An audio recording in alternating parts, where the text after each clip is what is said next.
Exodus chapter 12 verse 29 నుంచి చదువుతాం. అర్ధరాత్రి వేళ జరిగినదేమనగా, సింహాసనం మీద కూర్చున్న ఫరో మొదలుకొని చెరసాలలోనున్న ఖైదీ యొక్క తొలిపిల్ల వరకు ఐగుప్తు దేశమందలి తొలిపిల్లలనందరినీ, పశువుల తొలిపిల్లలనన్నిటినీ యెహోవా హతము చేసెను. ఆ రాత్రి ఫరోయు అతని సేవకులందరూ ఐగుప్తీయులందరూ లేచినప్పుడు శవము లేని ఇల్లు ఒక్కటైనా లేకపోయినందున ఐగుప్తులో మహాఘోష పుట్టెను.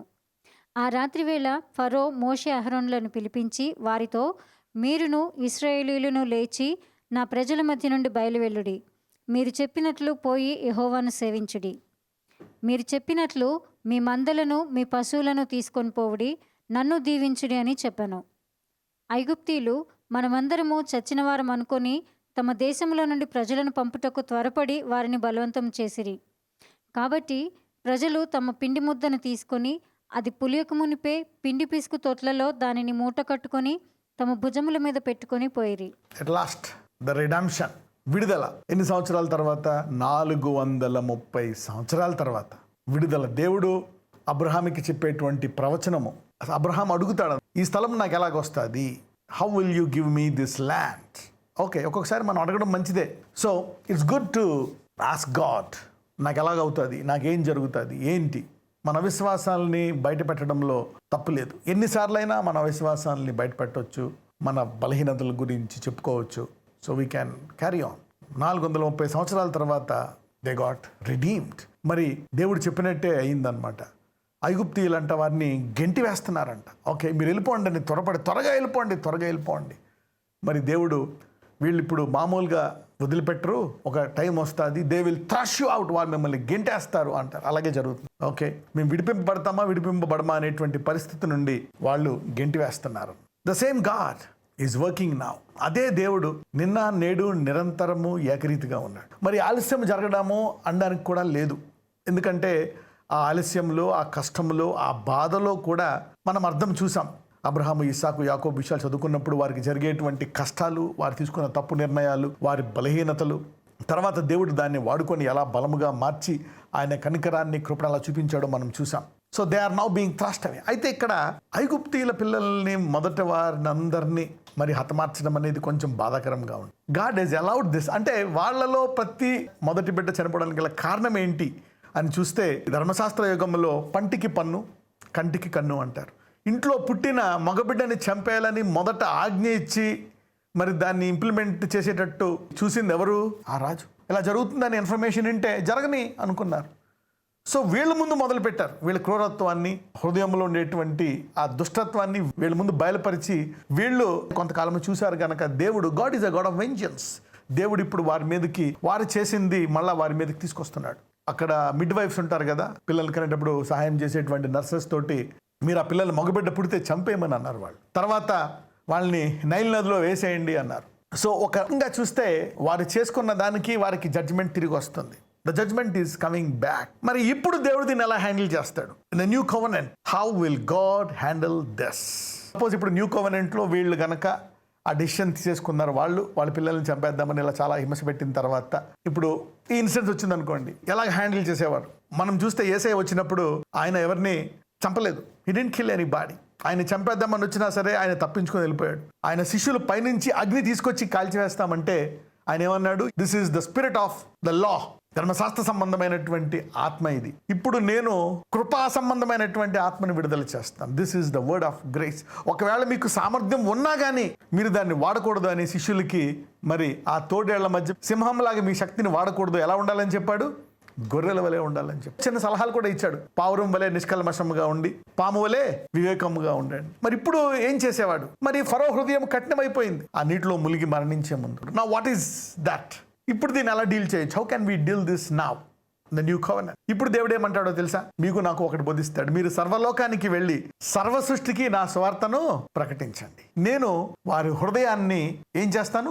మారుస్తాను. అద్భుతాలు చేయి, ఆశ్చర్యకార్యాలు చేయి. Do it, go ahead. వాళ్ళు మార్చు, love them, don't bring judgement on them. కొన్నిసార్లు we can pray and release the spirit to soften the heart. వారి కఠిన హృదయము సున్నితం అవడానికి మనం ప్రార్థించవచ్చు, కానీ అస్తమాలమేలా ఇలాగే ఉండదు. This will not be all the time. దేవుడు ఒక్కో సందర్భానికి ఒక్కొక్క రీతిగా మాట్లాడతాడు. ఒక్కొక్కసారి ఏం చేస్తా, అక్కడి నుంచి వెళ్ళిపోమంటాడు. ఆ శిష్యులకి మరి ఇబ్బంది వచ్చినప్పుడు go on, carry out, get out of that place అంటాడు. ఒక్కొక్కసారి స్టే దేర్ అంటాడు. ఒక్కొక్కసారి ఇట్ డిపెండ్స్ ఆన్, అంటే ఇప్పుడు ఇదే, దీన్ని మనం తీసుకొని జనరలైజ్ చేయకూడదు, ఎందుకంటే ఇప్పుడు మనం ఉండే యుగము వేరు.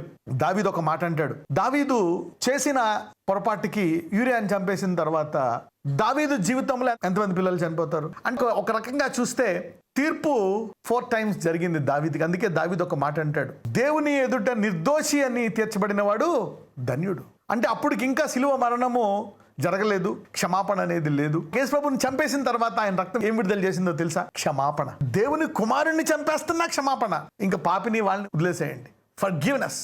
మరి ఆ సాదృశ్యంతో స్టెఫెన్ కూడా ఏమంటాడు? వీరేమి చేయుచున్నారో వీరికి తెలియదు గనక వీరిని క్షమించండి. So it's a different spirit నా. కృపావాక్యము తెలియడం వేరు, కృపావాక్యాన్ని మళ్ళా అప్లై చేసుకోవడం అనేది వేరు. ఇవన్నీ కూడా జనరేషన్స్, ఏది ఒక తరంలో మనం తెలుసుకోలేము, ఇది తరాలు పడతాం. ఇప్పుడు కృపావాక్యము బోధించట్లేదు అనుకోండి, అక్కడ ఖండించాల్సిన పని లేదు, ఎందుకంటే ఆ పరిస్థితికి, ఆ ప్రాంతానికి, వారి హృదయానికి, ఆ సమయానికి తగ్గట్టు దేవుడు ఆ బోధకుడిని అభిషేకించాడు. So God knows what is right. Okay, ఎంతమందికి అర్థమవుతుంది? అలాగని మనము అది ఫేక్, అది ఫాల్స్ అనడానికి కూడా లేదు. So you need to now understand మనం ఏం చేయాలి. ఓకే, వీళ్ళు దిగుతారు, వీళ్ళు కూడా కృపావాక్యము రావాలని మీరు ప్రార్థించి వారికి బోధించిన ఎడల మంచి హృదయంతో వారి కృపావాక్యాన్ని వారు తీసుకోవచ్చాము. They can receive the word of grace.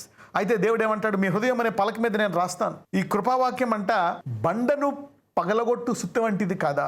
The word of grace will break the heart and it will transform people. అయితే ఇప్పుడు పాత నిబంధనలో కొన్ని సాదృశ్యాలుగా దేవుడు మనకి చెప్తాడు. అవి రిపీట్ అవ్వాలని లేదు. ఒక్కొక్కసారి యేసు ప్రభువారు సిలువ ఎంత గొప్పదో చెప్పాలంటే ఈ పాత నిబంధన అంతా ఉండాలి. పంటికి పన్ను, కన్నుకి కన్ను, ఇలాగా అనమాట. నువ్వు సీక్రెట్ గా చేస్తే నేను బహిరంగంగా, ఇలాగా వెంజన్స్ గా ఉండాల్సింది పోయి వాటిని మరి యేసు ప్రభువారు సిలువ ద్వారా తీసేశారు. మరి ఇన్ని ఆయన అబ్జర్వ్ చేసుకుని మనకి కృప ఇచ్చాడంటే ఆ బలహీనతలను, ఆ పాపాన్ని జయించడానికి మనము బలంగా ప్రార్థించాలి, ఉపవాసం ఉండి ప్రార్థించాలి. Because we need to respect what he died for. He paid a very heavy price. Okay, ఇవన్నీ రాకుండా దేవుడు ఇంకా ఆ ఉగ్రతను రాకుండా మనకి కృప ఇచ్చి ఆశీర్దిస్తున్నాడని ఆ సిలువను అప్రిషియేట్ చేసి మనం ఇంకా ఆత్మలో ఫలాలు ఫలించేటువంటి ఆశలోకి మనము ఎదగాలి. Let's continue now. 37. అప్పుడు ఇశ్రాయేలీలు రామశేష నుండి సుక్కోతుకు ప్రయాణమైపోయిరి. వారు పిల్లలుగాక కాల్బలము 6,00,000 వీరులు, అనేకులైన అన్యజనుల సమూహమును, గొర్రెలు, ఎద్దులు మొదలైన పశువుల గొప్ప మందయు వారితో కూడా బయలుదేరెను. వారు ఐగుప్తుల నుండి తెచ్చిన పిండి ముద్దతో పొంగని రొట్టెలు చేసి కాల్చిరి. వారు ఐగుప్తుల నుండి వెళ్ళగొట్టబడి తడవు చేయలేకపోయారు కనుక అది పులిసి ఉండలేదు. వారు తమ కొరకు వేరొక ఆహారంను సిద్ధపరచుకొని ఉండలేదు. ఇశ్రాయేలీలు ఐగుప్తులో నివసించిన కాలము 430 సంవత్సరములు. ఆ 430 సంవత్సరములు గడిచిన తర్వాత జరిగినదేమనగా, ఆ దినమందే యెహోవా సేనలన్నీయు ఐగుప్తు దేశములో నుండి బయలుదేరిపోయెను.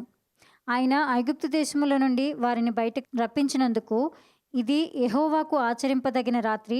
ఇశ్రాయేలీలందరూ తమ తమ తరములలో యెహోవాకు ఆచరింపదగిన రాత్రి ఇదే. Now, after redeeming the Israelite, God says, let it be observed of all children in their generations. అన్ని తరాల పాటు ఇది పాటించాలంట. అంటే ఏంటి? వాళ్ళని విడిపించిన దేవుడు నేను కూడా విడిపిస్తాను. I will still redeem you. In the new covenant redemption, God is still able. అంటే అన్ని తరాల్లో అప్పుడు ఎలా ఇడిపించానో ఇప్పుడు కూడా నేను ఇలా ఇడిపిస్తాను అని చెప్తున్నాడు. విడుదల చూసుకుంటే మనము బానిసత్వం నుంచి అనుకుంటాం. We see that God must have redeemed them only from bondage. Not just bondage, not just poverty. వాళ్ళందరూ వాళ్ళ వస్తువులు ఇచ్చేస్తారంట, వెండి, బంగారం, మణులు అన్నీ ఇచ్చేస్తారంట.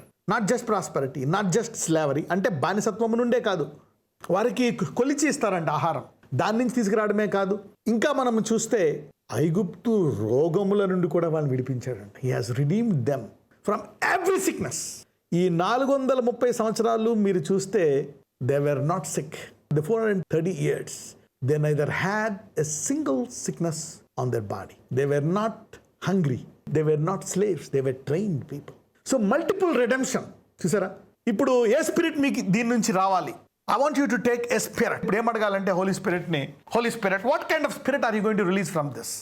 ఏ ఆత్మను విడుదల చేస్తున్నావు దీని నుంచి? కొంతమందికి తరాల దరిద్రం అంతమైపోవాలా, కొంతమందికి ఇష్టం లేనటువంటి బానిసత్వం, bondage, what you are being trouble, ఎందులో ఇరుక్కుపోయి ఉన్నారు అందులోంచి బయటికి రావాలనే స్పిరిట్ కొంతమందికి వస్తుంది. If you want to come out. మీరు చూస్తే ఐగుప్తులో చాలామంది మరి ఇజ్రాయేలీల్లో కుంటివారు ఉండొచ్చు, గుడ్డివారు ఉండొచ్చు, రకరకాల ప్రాబ్లమ్స్ వాళ్ళు ఉండొచ్చు. వీళ్ళందరూ బయలుదేరి వస్తున్నప్పుడు అంట అందరూ స్వస్థపడిపోయి గొర్రెని తినేటప్పటికి they were all healthy and ready to walk for another 40 years. They all began healthy, prosperous, healthy, out of slavery. 3 redemptions. So whatever you want to claim you claim. ఎవరెవరు ఏదైతే కావాలో దాన్ని పొందుకోవచ్చు. ఎవ్వరూ బలహీనలు లేరంట. ఓకే, మీ ఇంట్లో ఎవ్వరు బలహీనలు ఉండకూడదని claim చేసుకోండి. So all these miracles happen. ఇవన్నీ జరిగాయి. All these miracles happen. ఎంతమందికి అర్థమవుతుంది? మీకు ఏది కావాలో అది క్లెయిమ్ చేసుకోవచ్చు. ఎంతమందికి అర్థం? How if you getting this? None of the Egyptian sickness was in them. ఒక్క ఐగుప్తు రోగం కూడా వాళ్ళకి రాలేదంట. ఎందుకంటే ఆయన నిర్గమ కాండంలో ఒక వచనము చెప్తాడు, మీరు కనుక ఈ కానానికి వెళ్ళినప్పుడు నా వాక్యానుసారంగా నడుచుకుంటే ఐగుప్తుల్లో వచ్చే ఒక్క రోగం కూడా మీకు రానివ్వను. అయితే కొంతమందికి బుద్ధి రావడం కోసము కొన్ని దుర్ఘటనలు జరిగాయి. అక్కడ ఐగుప్తు స్త్రీలతో వెళ్ళినందుకు 20,000 మంది చనిపోతారు. అదొక చాలా పెద్ద దుర్ఘటన. తర్వాత కోరహ కుమారులు భూమి సెపరేట్ అయిపోయిన తర్వాత చాలా మంది చనిపోతారు. ఇలాగా కొన్ని ఇన్స్టెంట్ డెత్స్ చాలా జరుగుతాయి. కానీ వ్యాధి అయితే లేదు. అది ఎలాంటి టెక్నాలజీ అంటే ఈ 40 సంవత్సరాలు వాళ్ళ బట్టలు మాయలేదంట, చెప్పులు అరగలేదంట. ఇంకొకటి, చిన్నపిల్లడికి సపోజ్ 2 సంవత్సరాలు చెప్పులు తయారు చేస్తారు ఐగుప్తులో. ఇప్పుడు ఎడారిలో అది చెప్పులు తయారు చేయడం ఉండదు. ఆ చెప్పులు 2 సంవత్సరాలు 4, 5, 6 అవుతున్నప్పుడు వాడి చెప్పులు కూడా పెరుగుతూ ఉన్నాయంట. అదే చెప్పు, బట్టలు కూడా పెరుగుతూ ఉన్నాయంట. చూసారా? Clothes are growing. సైజుకి తగ్గేటట్టు పెరిగే కొలది బట్టలు పెరుగుతున్నాయి, చెప్పులు పెరుగుతున్నాయి. You see that? Something supernatural, something powerful. ఇన్ని జరిగాయా ఈ 40 సంవత్సరాలలో? సో నీకేం కావాలో అది క్లెయిమ్ చేసుకోవచ్చు. ఇప్పుడు నీకు డబ్బులు ఎక్కువ వచ్చే మార్గం లేదా?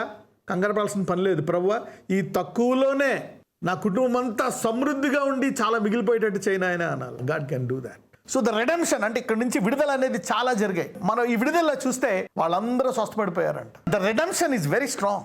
అందరూ ఆరోగ్యంగా స్వస్థపడిపోయారు. So that's how the system. So whatever you want to claim you can claim.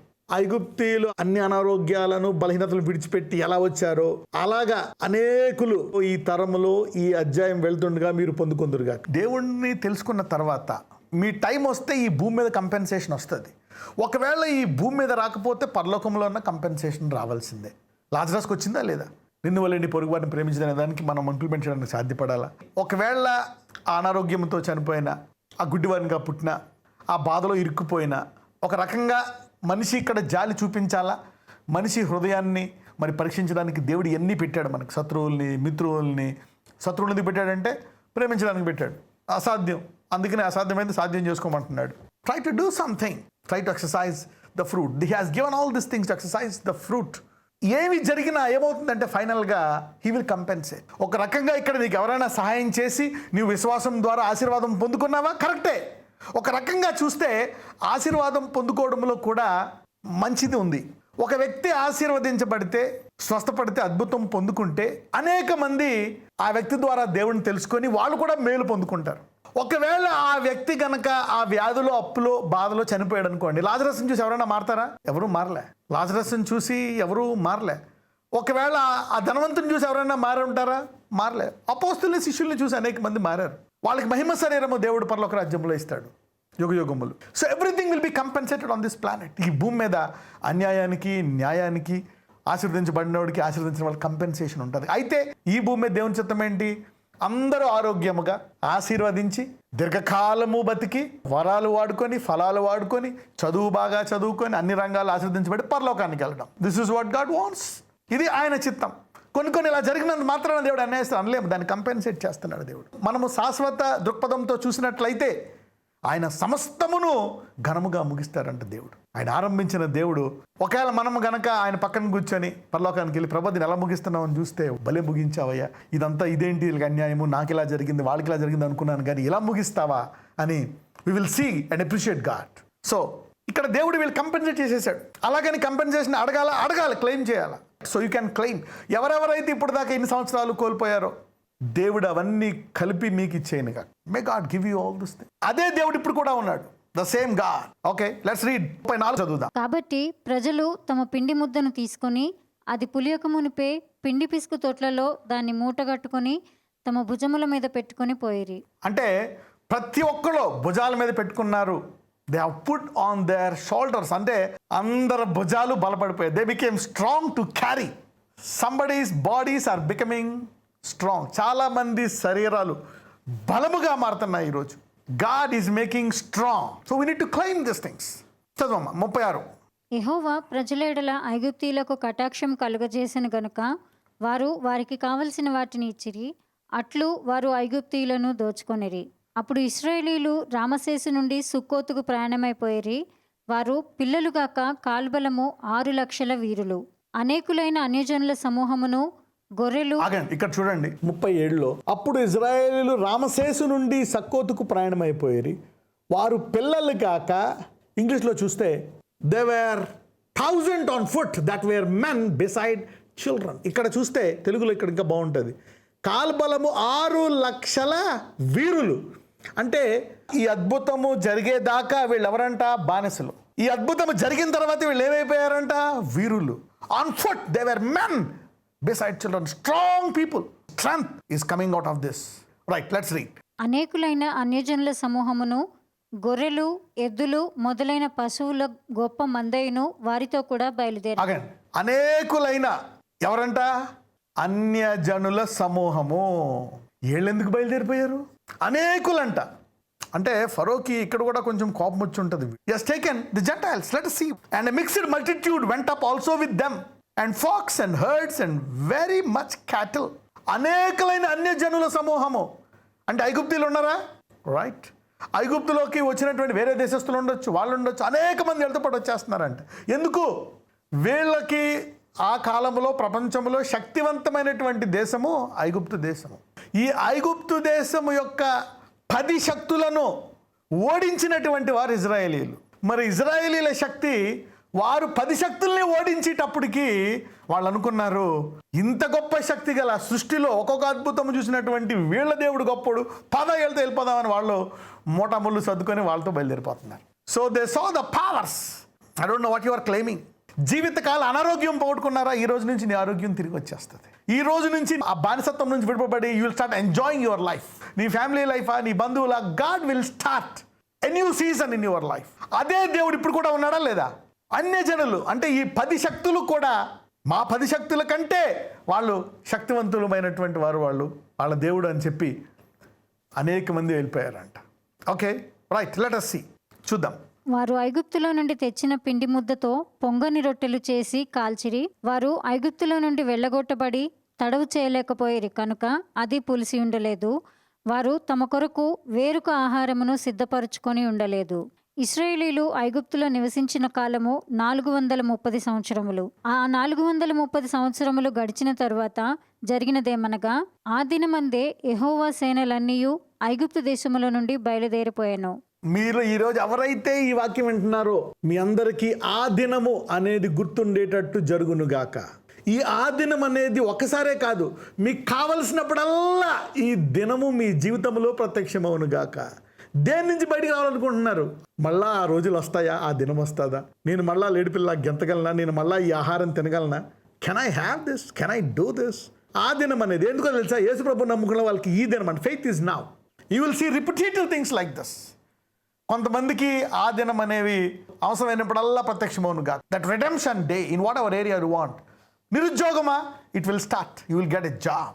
God will begin a job in your life. Marriage ఆ దినం స్టార్ట్ అవుతుంది. యానివర్సరీ తర్వాత నెక్స్ట్ ఇయర్ యానివర్సరీ చేసుకుంటావు. You will encounter. పిల్లలు లేరా? ఆ దినం start అవుతుంది. ఆ దినాన పిల్లలు పుట్టారు. You will start encountering works. Let's continue. ఆయన ఐగుప్తు దేశముల నుండి వారిని బయటకు రప్పించినందుకు ఇది యెహోవాకు ఆచరింపదగిన రాత్రి. ఇశ్రాయేలీయులందరూ తమ తమ తరములలో యెహోవాకు ఆచరింపదగిన రాత్రి ఇదే. మరియు యెహోవా మోషే అహరోనులతో ఇట్లనెను, ఇది పస్కా పండుగను గూర్చిన కట్టడ. అన్యుడెవడునూ దాన్ని తినకూడదు. కానీ వెండితో కొనబడిన దాసుడు సున్నతి పొందినవాడైతే దాన్ని తినవచ్చును. పరదేశీయు, కూలికి వచ్చిన దాసుడును దాన్ని తినకూడదు. మీరు ఒక్క ఇంటిలోనే దాన్ని తినవలెను. దాని మాంసములో కొంచెమైనను ఇంటిలో నుండి బయటకి తీసుకొని పోకూడదు.